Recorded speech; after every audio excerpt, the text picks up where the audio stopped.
নবীদের সাহাবীরা জিহাদের জন্য তাঁবু টাঙিয়েছেন। দুইজন সাহাবীকে দায়িত্ব দেওয়া হয়েছে, সাহাবীরা তোমরা এই সাহাবাদেরকে পাহারা দেবে, যদি কখনো বহির্শত্রু আক্রমণ করে তাহলে তোমরা আমাদেরকে জানাবে, সতর্ক করবে, আমরা তাদের উপর ঝাঁপিয়ে পড়ব। দুইজন সাহাবীকে পাহারার দায়িত্ব দেওয়া হলো। সমস্ত বাকি সাহাবীগুলো রাতের আধারে ঘুমিয়ে পড়ল। দুইজন সাহাবী পরামর্শ করছে, আমরা দুইজন খামোকা পাহারা না দিয়ে একজন ঘুমাই, আরেকজন আমরা পাহারা দিই। যেই কথা সেই কাজ, একজন সাহাবী ঘুমিয়ে গেল, আরেকজন সাহাবী দাঁড়িয়ে দাঁড়িয়ে দিনের মুজাহিদদেরকে পাহারা দিচ্ছিলেন। প্রতিমধ্যে ওই সাহাবী মনে মনে ভাবলেন, এখানে খামোকা দাঁড়িয়ে না থেকে নামাজের মুসল্লায় দাঁড়িয়ে যাই। জোরে বলেন আল্লাহু আকবার। কি ঈমান ছিল সাহাবাদের মধ্যে। সাহাবী নামাজে দাঁড়িয়ে গেলেন, সুমধুর কণ্ঠের মিনি মিনি তেলাওয়াত আল্লাহর নবীর সাহাবী করতেছিলেন। প্রতিমধ্যে শত্রুপক্ষ চলে এসেছে, তীর নিক্ষেপ করলো সাহাবীর দিকে। সাহাবীর বাম পাজরে আঘাত লাগলো, বাম বাহুতে আঘাত লাগলো।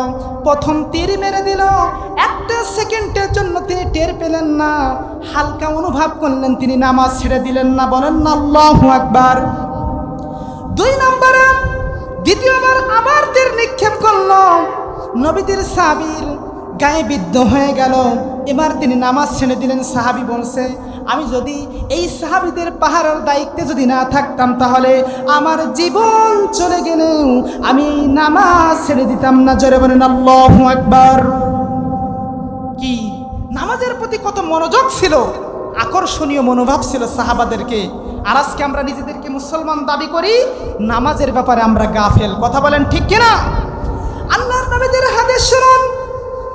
আল্লাহর নবী যে বলেন, কাল কিয়ামতের কঠিন ময়দানে, মুসিবতের সময় যেদিন পিতা তার পুত্রের পরিচয় দেবে না, মা তার সন্তানকে ভুলে যাবে। আল্লাহ রাব্বুল আলামিন বলেন, ইয়াউমা ইয়াফিরুল মারউ মিন আখিহি ওয়া উম্মিহি ওয়া আবিহি ওয়া সাহিবাতিহি ওয়া বানিহি লিকুল্লি ইমরিইন মিনহুম ইয়াউমাইযিন শাআনুন ইউগনি।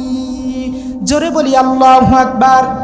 কাল কিয়ামতের কঠিন ময়দানে, মুসিবতের সময় যেদিন পিতা তার পুত্রের পরিচয় দেবে না, মা তার সন্তানকে ভুলে যাবে, আল্লাহর নাফরমান বান্দাগুলো নাফসি নাফসি বলে চিৎকার করতে থাকবে।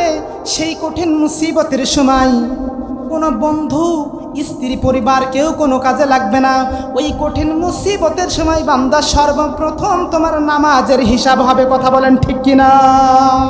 ইন্নাল হামদুলিল্লাহ ওয়াসসালাতু ওয়াসসালামু আলা মান লা নাবিয়্যা বা'দা ওয়া নাশহাদু আল্লা ইলাহা ইল্লাল্লাহু ওয়াহদাহু লা শারীকা লাহু ওয়া নাশহাদু আন্না সাইয়্যিদানা ওয়া মাওলানা মুহাম্মাদান আবদুহু ওয়া রাসূলুহু الذي أرسله بالحق بشيرا ونذيرا وداعيا إلى الله بإذنه وسراجا منيرا فقد قال الله تعالى في كلامه المجيد وبرهانه التوحيد। জবান ছেড়ে মহব্বতের সঙ্গে একসঙ্গে পড়ি, আউযু বিল্লাহি মিনাশ শাইতানির রাজিম।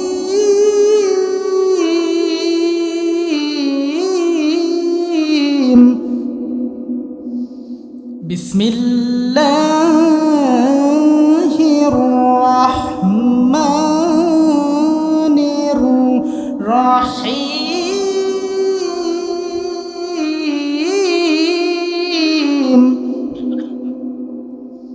ফি জান্নাত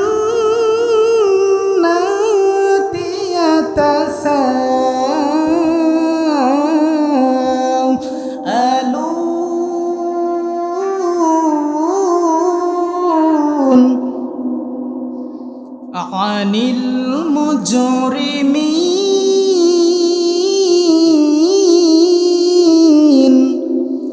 মা সালাকাকুম ফি সাকর ক্বালু লাম নাকু মিনাল মুসাল্লিন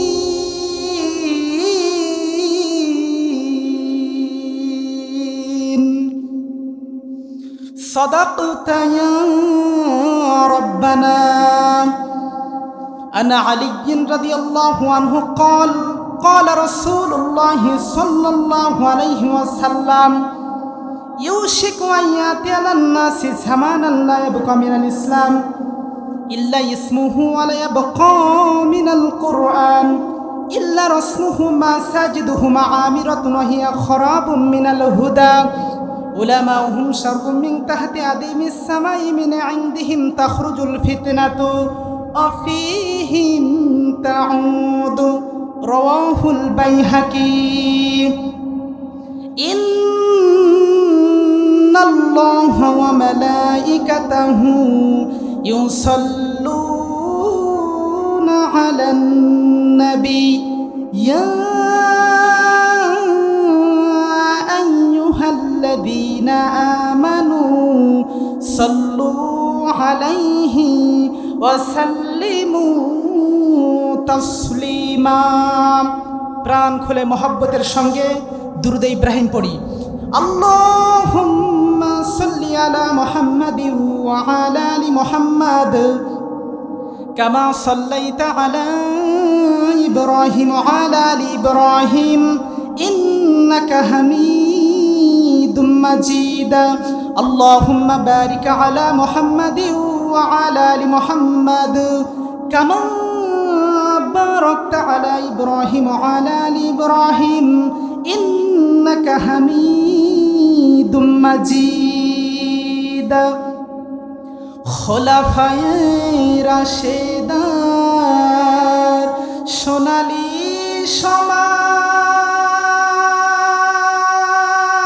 সমাজ কেন যে ফিরে আর আসে না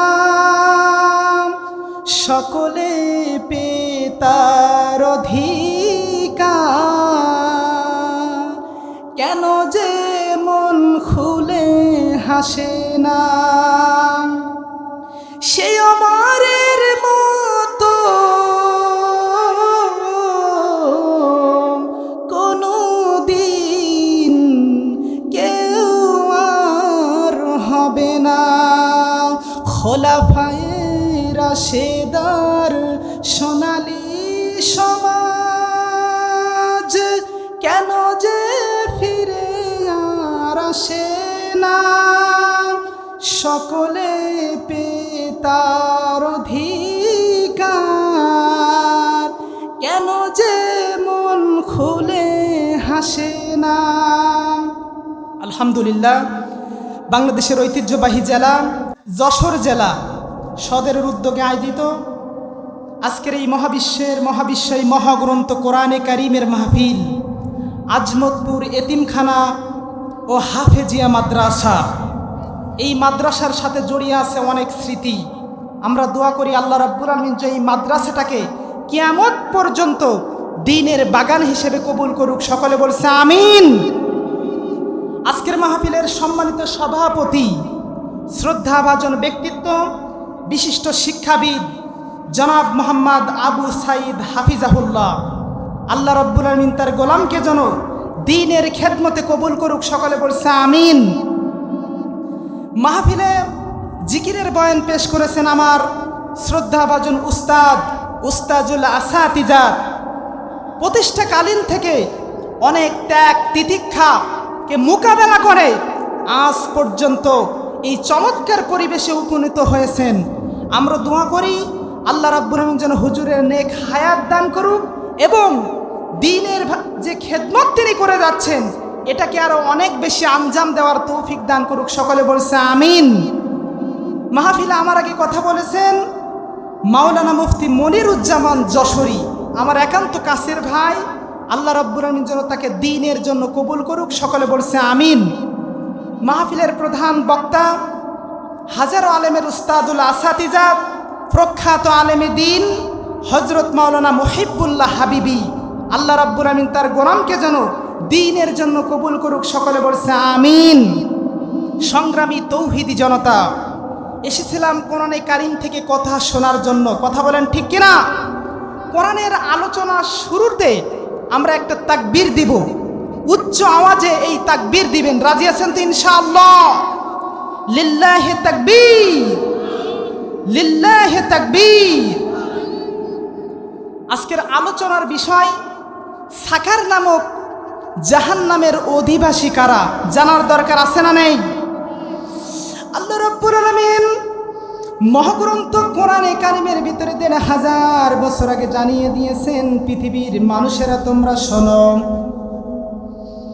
তাবারাকাল্লাযী নাযালাল ফুরকানা আলা আবদিহি লিয়াকুনা লিল আলামিনা নাযীরা।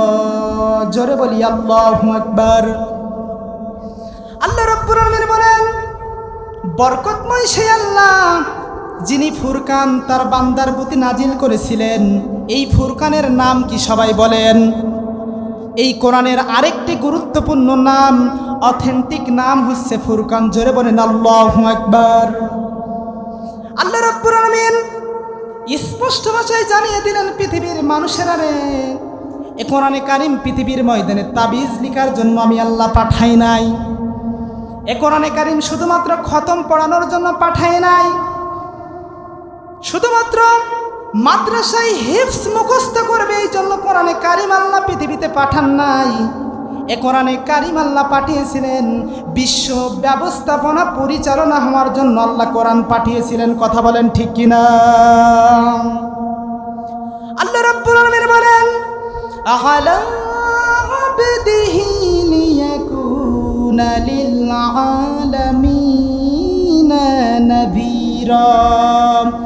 বিশ্ববাসীর জন্য সতর্ককারী গ্রন্থ হিসেবে এ কোরআনে কারিম আমি আল্লাহ পৃথিবীতে নাজিল করেছিলাম। জোরে বলেন সুবহানাল্লাহ। কোরআনে কারিম হচ্ছে মহাসমুদ্র। তাম পৃথিবীর ময়দানে আমরা দেখেছি এ কোরআনে কারিমকে মাইনাস করে দিয়ে যারা এই শান্তি তালাশ করতে গিয়েছে, হাজারবার, লক্ষ লক্ষ, কোটি কোটি বার চেষ্টা করেছে, তারপরেও তারা এই কোরআন বাদ দিয়ে পৃথিবীর মসনদে কোথাও সমাজ, সম্প্রীতি, শান্তি বাস্তবায়ন করতে পারেনি। কথা বলেন ঠিক কিনা? পৃথিবীর মসনদে যদি শান্তি প্রতিষ্ঠিত করতে হয়, নিশ্চিত পক্ষে এই কোরআনের কর্মসূচি বাস্তবায়ন হওয়া লাগবে। কথা বলেন ঠিক কিনা? আজকে বাংলাদেশে আব্রাহাম লিঙ্কন এর মতবাদ, গণতন্ত্র দিয়ে এই দেশকে পরিচালিত করা হয়। শান্তি প্রতিষ্ঠার জন্য, দারিদ্র্যমুক্ত সমাজ গঠন করার জন্য বিভিন্ন ধরনের চেষ্টা প্রচেষ্টা করা হচ্ছে, কিন্তু কিয়ামত পর্যন্ত যদি এই কোরআনকে মাইনাস করে যদি চেষ্টা চালিয়ে যায়, কশ্চিনকালেও শান্তি সমাজে প্রতিষ্ঠিত হওয়া সম্ভব না। কথা বলেন ঠিক কিনা? যে কোরআনে কারিম শুনতে আসলাম, ওই রবের গুণকীর্তন যদি আজকে আমরা যদি করতে পারতাম, তাহলে মহান রবের পক্ষ থেকে রহমত আর বরকত একের পর এক আমাদের উপর নাজিল হয়ে যেত। কথা বলেন ঠিক কিনা? আল্লাহ রাব্বুল আলামিন বলেন, কুল লাউ কানাল বাহরু মিদাদাল লিকালিমাতি রাব্বি লানাফিদাল বাহরু ক্বাবলা আন তানফাদ কালিমাতু রাব্বি ওয়ালাউ জিনা বিমিথলিহি মাদাদা। জোরে বলি আল্লাহু আকবার। তাম পৃথিবীর ময়দানে সমুদ্র, মহাসমুদ্র, সমস্ত পানিগুলো যদি কালি হয়ে যায়, আর এই কালি দিয়ে যদি রবের গুণকীর্তন লেখা শুরু হয়ে যায়, আবার তাম পৃথিবীর সমস্ত সমুদ্র, মহাসমুদ্রের পানিগুলো শেষ হয়ে যাবে, আবার পরিপূর্ণ হয়ে যাবে। এভাবে করে কিয়ামত পর্যন্ত রবের গুণকীর্তন লেখা শুরু হয়ে যাবে, কিন্তু শেষ পর্যন্ত রবের গুণকীর্তন লেখা শেষ হবে না। কথা বলেন ঠিক কিনা? ক্বাবলা আন তানফাদা কালিমাতু রাব্বি ওয়ালাউ জিনা বিমিথলিহি মাদাদা। কিয়ামত পর্যন্ত যদি রবের গুণকীর্তন লেখা হয়, তারপরেও রবের গুণকীর্তন লেখা শেষ হবে না। কথা বলেন ঠিক কিনা? পৃথিবীতে ইসলাম এসেছিল মানবতার মুক্তির ফাইসালা দেওয়ার জন্য। কথা বলেন ঠিক কিনা? Islam is the complete code of life. ইসলাম হচ্ছে পরিপূর্ণ জীবন ব্যবস্থা। এই জীবন ব্যবস্থাকে যারা তাদের জীবনের সঙ্গে মিলাতে পারেনি, ওই মানুষগুলো ব্যর্থ হয়ে গেছে। কথা বলেন ঠিক কিনা? আমরা কি সফল মানুষ হতে চাই নাকি ব্যর্থ মানুষ হতে চাই? যদি আমরা সফল মানুষ হতে চাই, তাহলে কোরআনের ছায়াতলে আমাদের আসতে হবে। রাজি আছেন তো ইনশাআল্লাহ? আল্লাহ রাব্বুল আলামিন মহাগ্রন্থ কোরআনে কারীমের ভিতরে জানিয়ে দিলেন, পৃথিবীর মানুষেরা রে তোমরা শোনো, এই যে তাফসীর মাহফিলের আয়োজন করা হয়েছে, এটা সাধারণ কোনো বিষয় নয়, এটা হচ্ছে অসাধারণ একটি বিষয়। কথা বলেন ঠিক কিনা?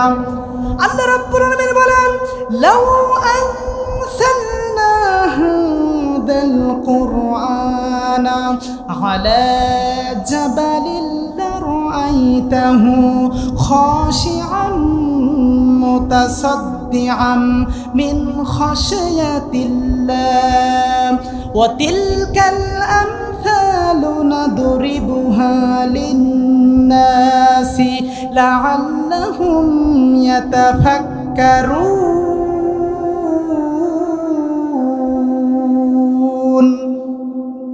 আল্লাহ রাব্বুল আলামিন বলেন, নবী হে, এ কোরআনে কারীম আমি পাহাড়ের উপর নাজিল করতে চেয়েছিলাম।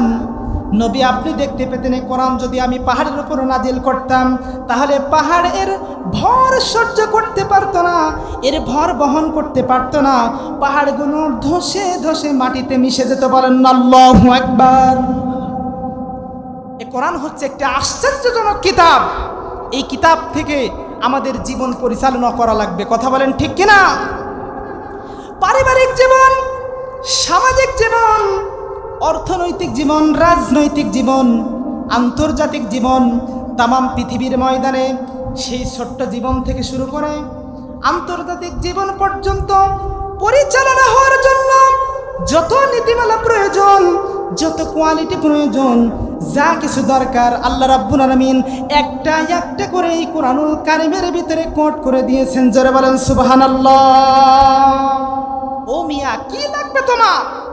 পরিবার জীবন কোন কায়দায় পরিচালিত করতে হবে, সামাজিক জীবন, ইকোনমিক সিস্টেম, সকল কিছুর নীতিমালা আল্লাহ রাব্বুল আলামিন এই কোরআনের ভিতরে কোট করেছেন। বলেন সুবহানাল্লাহ।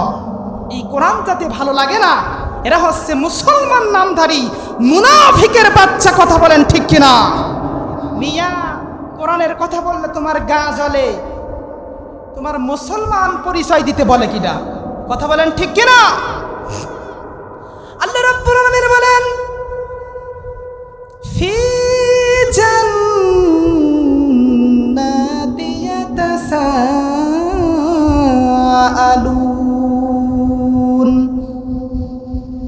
জান্নাতীরা যখন জান্নাতের ভিতরে প্রবেশ করবে, সফল কাম মুমিন যারা দুনিয়াতে হতে পারবে, সত্যের পথ যারা অনুসরণকারী, দিন কায়েমের মিশনকে যারা বাস্তবায়ন করার জন্য চেষ্টা করে, ইসলামের জন্য নিজের জীবনকে যারা কুরবানি করে, ওই মানুষগুলোকে আল্লাহ রাব্বুল আলামিন ওই বিশাল জান্নাত তাদের জন্য বাজেট করে দিবেন। জোরে বলেন সুবহানাল্লাহ। কবি কত চমৎকার ভাবে জানাচ্ছেন, আমি তো জানি না পাবো কি পাবো না, আল্লাহ তোমার দিয়া সেরা জান্নাত। আমি তো জানি না পাবো কি পাবো না, আল্লাহ তোমার দিয়া সেরা জান্নাত। চিল্লাই চিল্লাই বলি মারহাবা। ওই বিশাল জান্নাতের ভিতরে আমি আপনি যখন জান্নাতি হয়ে যাব, জান্নাত হবে ফ্ল্যাট সিস্টেম। কি সিস্টেম? Flat system. ওই জান্নাতের বেলকুনিতে বসে আমি আপনি যখন জান্নাতি হয়ে যাব, দুই বন্ধু মিলে জান্নাতের ভিতরে সলা পরামর্শ করব। তাফসীরের ভিতরে লেখা হয়েছে, দুই জান্নাতি বন্ধু যখন আল্লাহর ওই বিশাল দেওয়া উপহার জান্নাতে বসে যখন তারা একে অপরের সঙ্গে কুশল বিনিময় করতে থাকবে, কুশল বিনিময় করতে করতেই তাদের নজর চলে যাবে জাহান্নামের দিকে। জোরে বলেন আল্লাহু আকবার। জাহান্নামের দিকে যখন নজর চলে যাবে, তখন ওই জান্নাতি মানুষগুলো লক্ষ্য করে দেখবে জাহান্নামের ভিতরে এক শ্রেণীর মানুষদেরকে তারা দাউ দাউ দাউ দাউ করে আগুনের ভিতরে জ্বলতেছে। জান্নাতি বান্দাগুলো বলতে লাগবে, চলো তো যাই। কি কারণে এদেরকে জাহান্নামে দেওয়া হয়েছে, এই কঠিন শাস্তি তাদের উপর চাপিয়ে দেওয়া হয়েছে কি কারণে, চলো তো আমরা যাই। জান্নাতি দুই বন্ধু তারা জাহান্নামের রক্ষী ফেরেশতা মালিক দারোয়ানের কাছে চলে যাবে, বলবে, ডাক দিয়ে বলবে, ইয়া মালাইকাতিল্লাহ, হে আল্লাহর ফেরেশতা, বলো তো এই যে মানুষগুলো দেখা যায় এদেরকে জাহান্নামের ভিতরে দাও দাও করে কেন জানানো হচ্ছে, কোন অপরাধে এদেরকে জানানো হচ্ছে, আমাদেরকে একটু শোনায় দাও। জাহান্নামের রক্ষী ফেরেশতা বলতে থাকবে, ইয়া আব্দুল্লাহ, হে আল্লাহর জান্নাতের সম্মানিত বান্দারা, আপনারাই জিজ্ঞাসা করুন ওই জাহান্নামী মানুষগুলো কোন অপরাধে তাদেরকে এই শাস্তি দেওয়া হচ্ছে। তখন আল্লাহর জান্নাতি বান্দারা ওই জাহান্নামের শাস্তিওয়ালা মানুষদেরকে জিজ্ঞাসা করবে, আনিল মুজরিমিন, কোন অপরাধে তোমাদেরকে শাস্তি দেওয়া হচ্ছে? এই যে একটার পর একটা চিৎকার তোমরা করছো, দুনিয়াতে এমন কোন অন্যায় করেছিলে যেই অপরাধের কারণে তোমাদেরকে এই শাস্তি দেওয়া হচ্ছে? আল্লাহ রাব্বুল আলামিন ওই জাহান্নামী বান্দা বান্দাদের কথা কোরআনুল কারীমের ভিতরে কোট করে দিয়েছেন। আল্লাহ রাব্বুল আলামিন বলেন, সেদিন ওই জাহান্নামী বান্দারা বলবে, ক্বালু লাম নাকু মিনাল মুসাল্লিন, এক নাম্বার অপরাধ, আমরা দুনিয়াতে নামাজি ছিলাম না, মুসাল্লি ছিলাম না, এই কারণে আজকে আমাদেরকে জাহান্নামে দেওয়া হয়েছে। জোরে বলেন নাউজুবিল্লাহ। আজকে নিজেদেরকে মুসলমান দাবি করি, কিন্তু নামাজ যে একটি গুরুত্বপূর্ণ ফরজ ইবাদত, এইটা আজকে আমাদের জীবনের সঙ্গে মিল খায় না। কথা বলেন ঠিক কিনা? আল্লাহ রাব্বুল আলামিন বলেন, ওয়া আকিমুস সালাতা ওয়া আতাউস যাকাতা ওয়ারকাউ মা'আর রাকিঈন।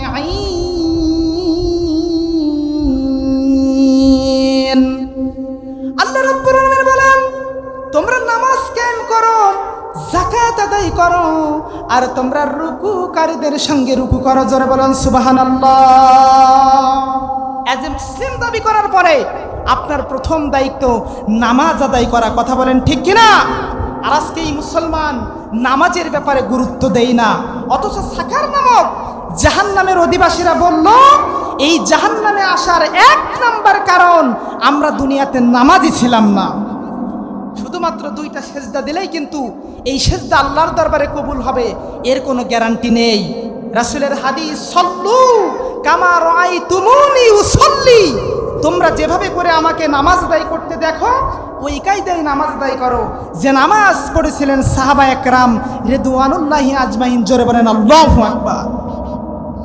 নবীদের সাহাবীরা জিহাদের জন্য তাঁবু টাঙিয়েছেন, দুইজন সাহাবীকে দায়িত্ব দেওয়া হয়েছে, সাহাবীরা তোমরা এই সাহাবাদেরকে পাহারা দেবে, যদি কখনো বহির্শত্রু আক্রমণ করে তাহলে তোমরা আমাদেরকে জানাবে, সতর্ক করবে, আমরা তাদের উপরে ঝাঁপিয়ে পড়ব।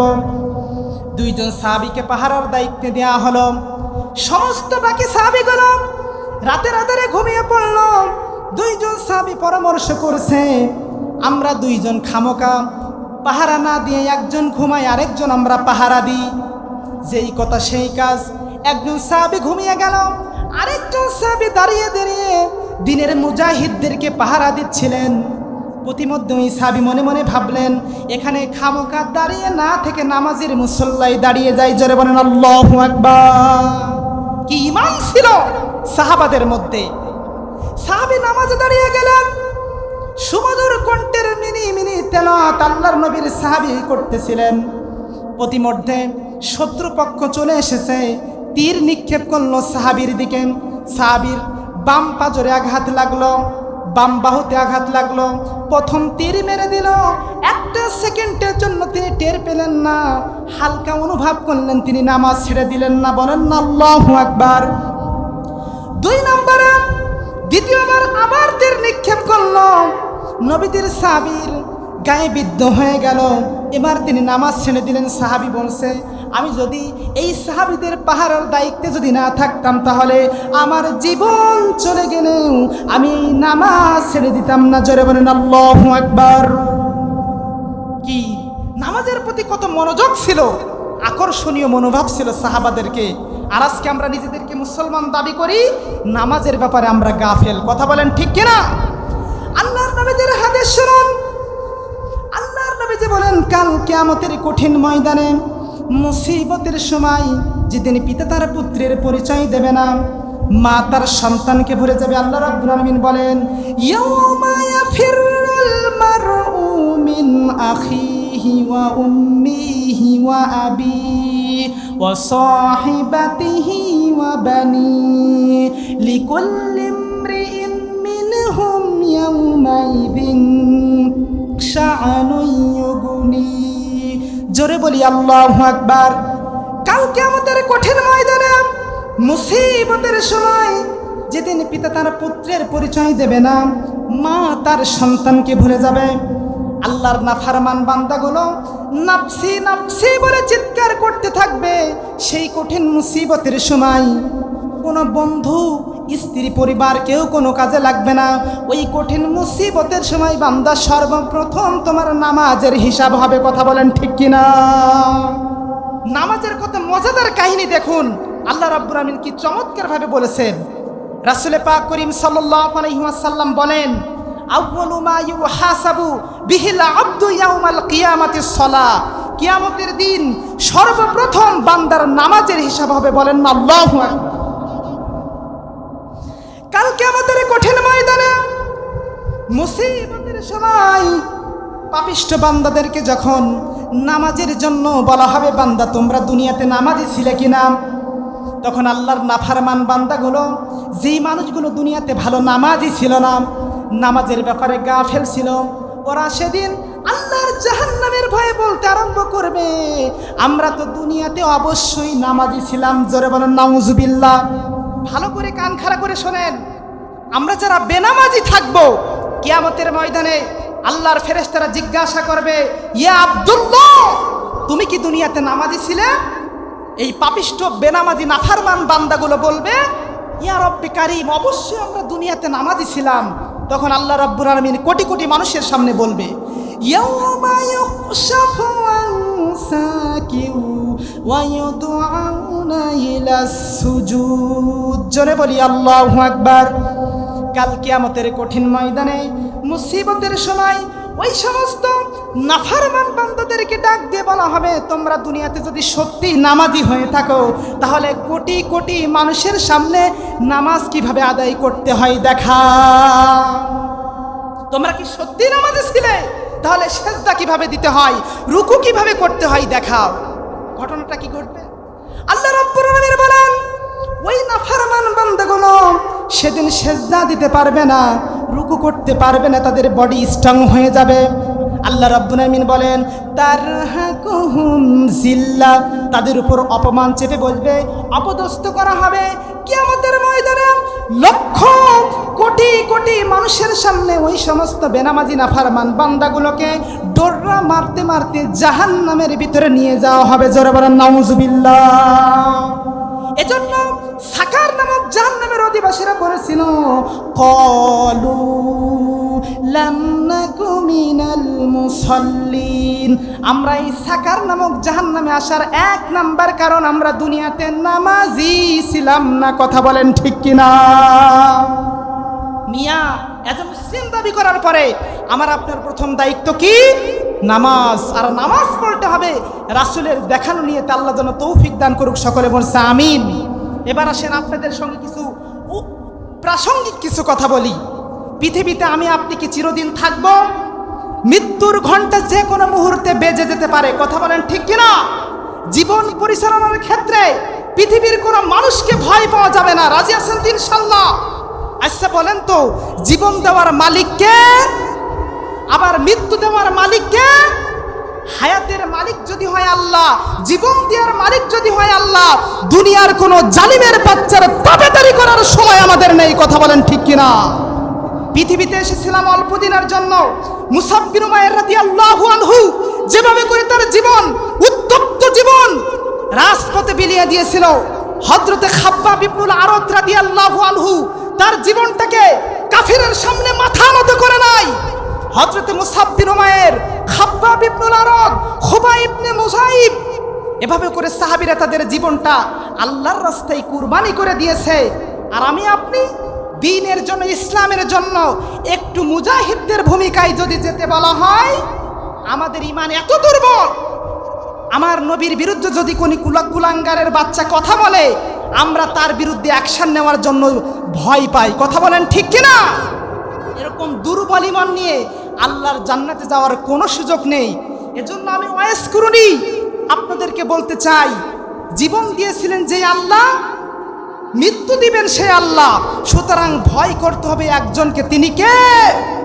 দেখুন আল্লাহর নবীর সাহাবীরা কিভাবে করে স্যাক্রিফাইস করেছেন, তাদের জীবনটা আল্লাহর রাস্তায় কুরবানি করেছেন।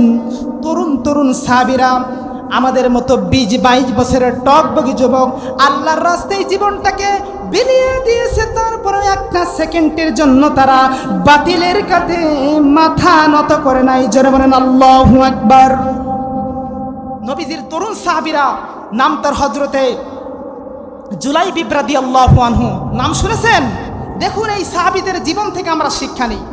আল্লাহ রাব্বুল আলামিন বলেন, ওয়ালা তাকুলু লিমান ইয়াকতালু ফি সাবিলিল্লাহি আমওয়াত বাল আহয়াউ ওয়ালাকিন লা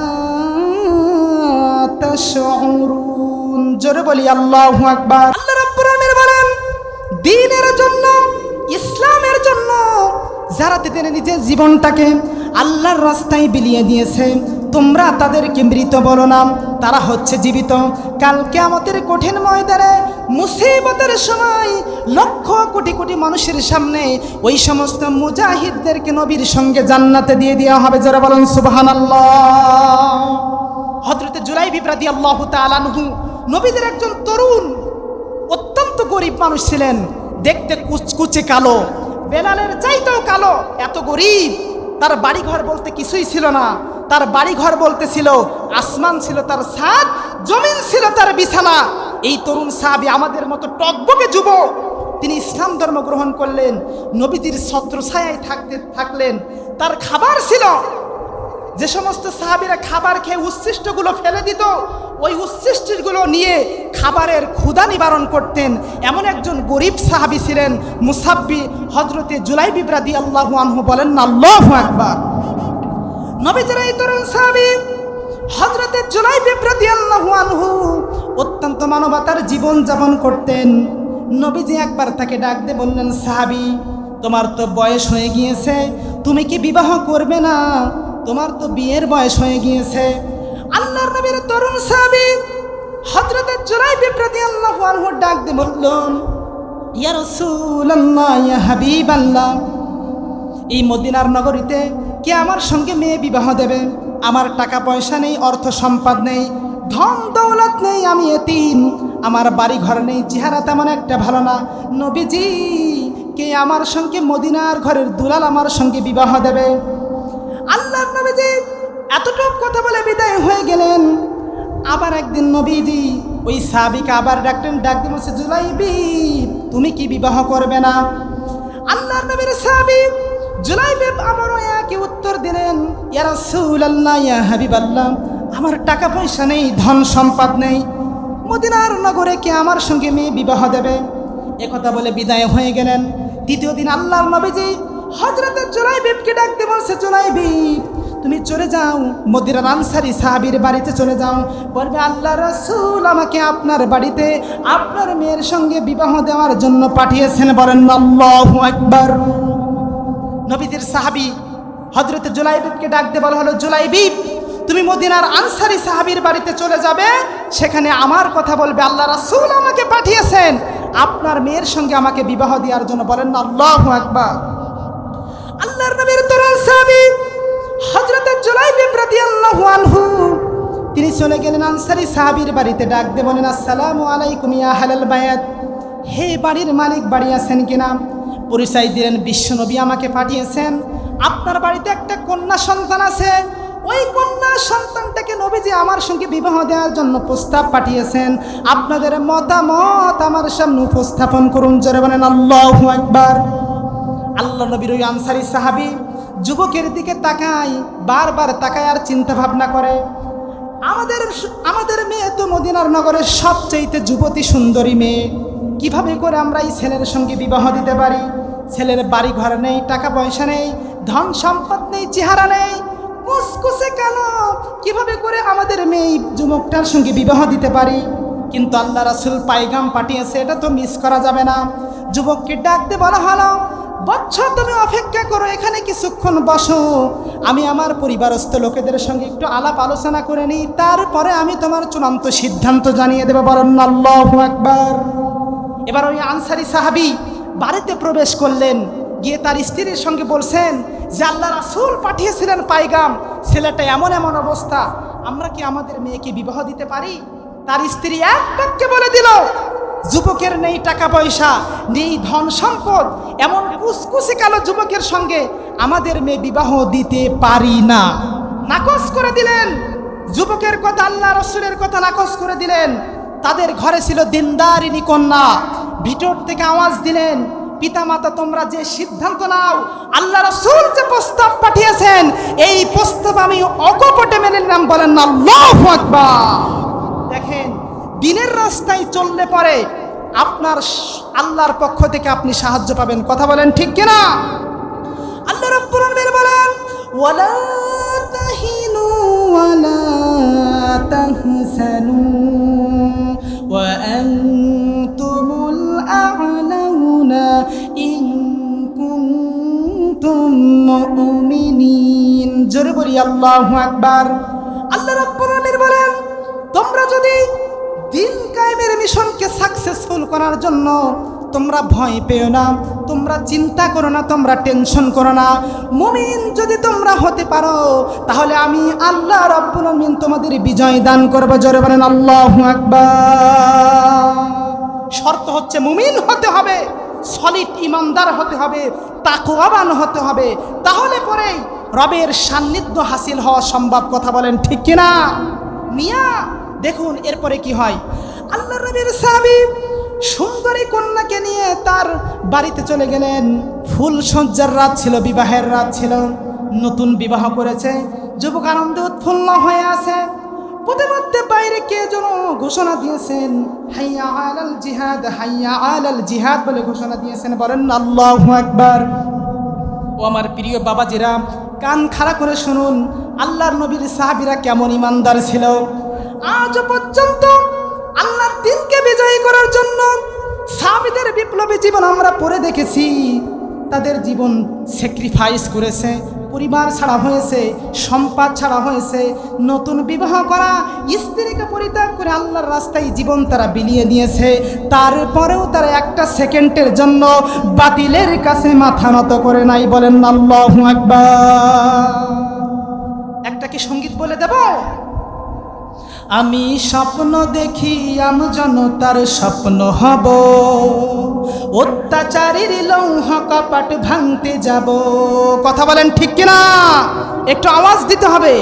আমি স্বপ্ন দেখি আমি জনতার স্বপ্ন হব, অত্যাচারীর লৌহ কপাট ভাঙতে যাব।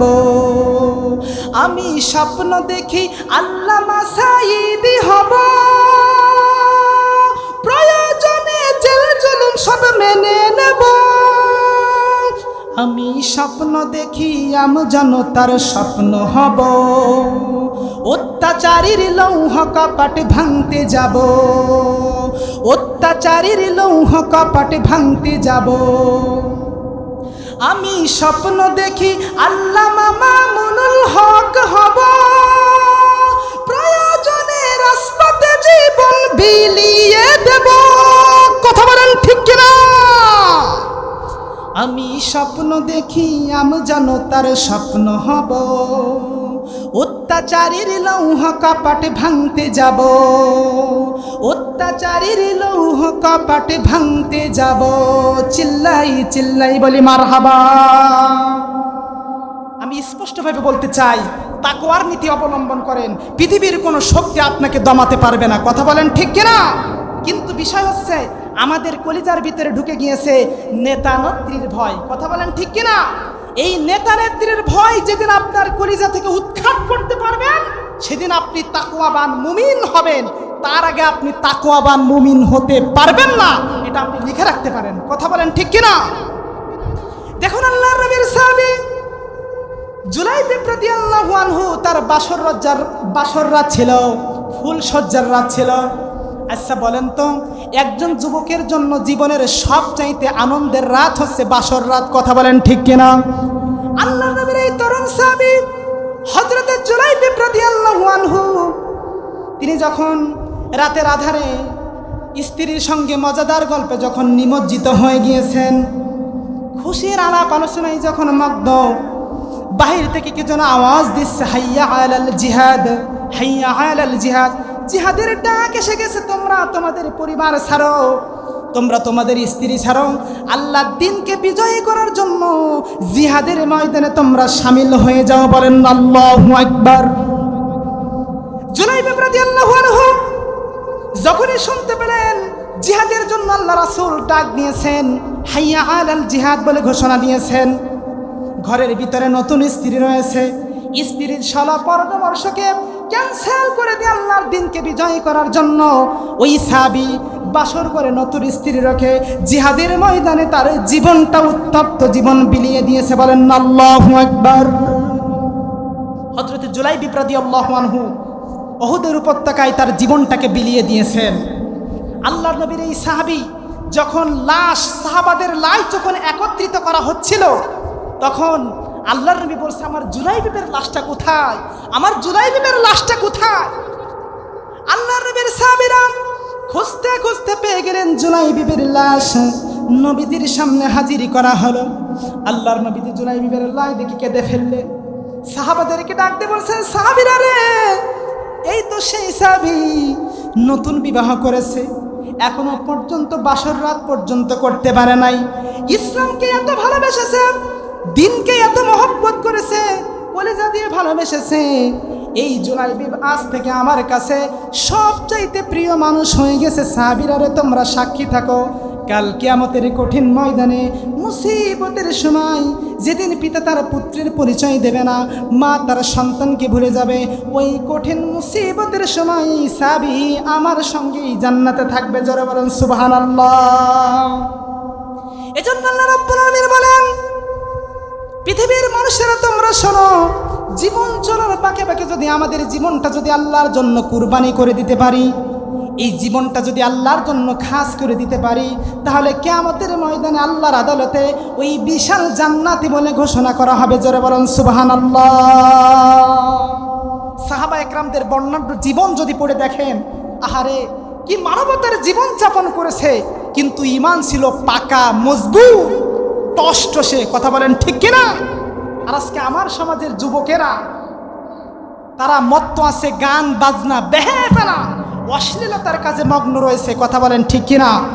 আমি বলতে চাই, হে তরুণ, ইসলামের ছায়াতলে আসো, কোরআনের ছায়াতলে আসো, দিন বিজয়ের স্বপ্ন দেখো, আল্লাহ দিনের মিশনকে সাকসেসফুল করার জন্য এই জীবনটাকে বিলিয়ে দাও। এই জীবন আল্লাহর জান্নাতে জীবন হয়ে যাবে। জোরে বলেন আল্লাহু আকবার। আমার পর্দার অন্তরালে বসে আছেন কলিজার টুকরা আমার মা এবং বোনেরা, মা বোনদের জন্য কিছু কথা বলার দরকার আছে না নেই? আল্লাহ রাব্বুল আলামিন মায়েদের ব্যাপারে কোরআনে কারিমের ভিতরে জানিয়ে দিয়েছেন, পৃথিবীর মানুষেরা তোমরা শোনো, ওয়াকরনা ফি বুয়ুতিকুন্না ওয়ালা তাবাররাজনা তাবাররুজাল জাহিলিয়াতিল উলা। জোরে বলি আল্লাহু আকবার। পর্দার অন্তরালে বসে আছেন আমার কলিজার টুকরা মায়েরা, বসে আছে আমার কলিজার টুকরা বোনেরা, বিনয়ের সাথে তোমাদেরকে বলতে চাই, তোমাদের মতো মা ছিল মা আসিয়া, তোমাদের মতো মা ছিল মা খাদিজা, তোমাদের মতো মা ছিল মা আয়েশা, তোমাদের মতো মা ছিল মা ফাতিমা। কথা বলেন ঠিক কিনা? আল্লাহ রাব্বুল আলামিন এই পৃথিবীর মসনদে নারীদের সম্মান মর্যাদা বাড়িয়ে দিয়েছিলেন। এই মায়ের পেট থেকেই জন্ম নিয়েছিল বিশ্বনন্দিত মুফাসসির আল্লামা সাঈদী। কথা বলেন ঠিক কিনা? এই মায়ের পেট থেকেই জন্ম নিয়েছিল জামানার প্রিয় রাহবার সৈয়দ রেজাউল করিম হাফিজাহুল্লাহ। এই মায়ের পেট থেকেই জন্ম নিয়েছিল মা মুহাম্মদুর রাসূলুল্লাহ সাল্লাল্লাহু আলাইহি ওয়াসাল্লাম। এই মায়ের পেট থেকেই জন্ম নিয়েছিল আল্লাহর দ্বীনের তরুণ তরুণ সাহাবীরা। কথা বলেন ঠিক কিনা? তোমাদের জীবন আমার আল্লাহর কাছে সবচাইতে বড় প্রিয়। আল্লাহ রাব্বুল আলামিন তোমাদের জন্য ফরমান জারি করেছেন, তোমরা যখন বাইরে বের হবে, বেপরদা অবস্থায় চলাফেরা করে বের হওয়া যাবে না। জাহিলিয়াতের নারীরা যে এই কায়দায় চলাফেরা করতো ওইভাবে বের হওয়া যাবে না, কারণ আল্লাহ রাব্বুল আলামিন নারীদের সম্মান মর্যাদা তাম পৃথিবীর ময়দানে সব চাইতে বেশি করে দিয়েছে। কথা বলেন ঠিক কিনা? কবি কত চমৎকার ভাবে জানিয়েছে, মাগো তুমি কাঁদছো কেন একলা বাড়িতে, মাগো তুমি কাঁদছো কেন একলা বাড়িতে, তোমার ছেলে শহীদ মাগো,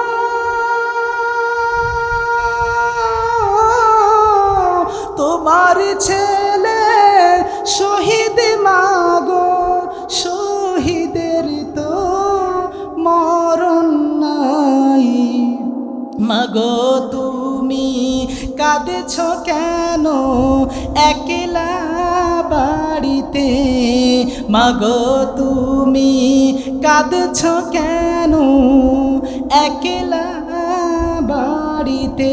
চিল্লাই চিল্লাই বলি মারহাবা।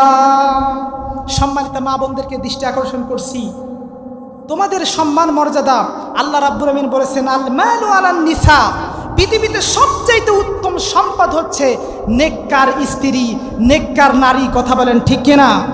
আর নারীদের জান্নাতে যাওয়ার জন্য 4টা গুণ থাকতে হবে, যার গুরুত্বপূর্ণ গুণ হচ্ছে স্বামীর খেদমতে আঞ্জাম দেওয়া। কথা বলেন ঠিক কিনা?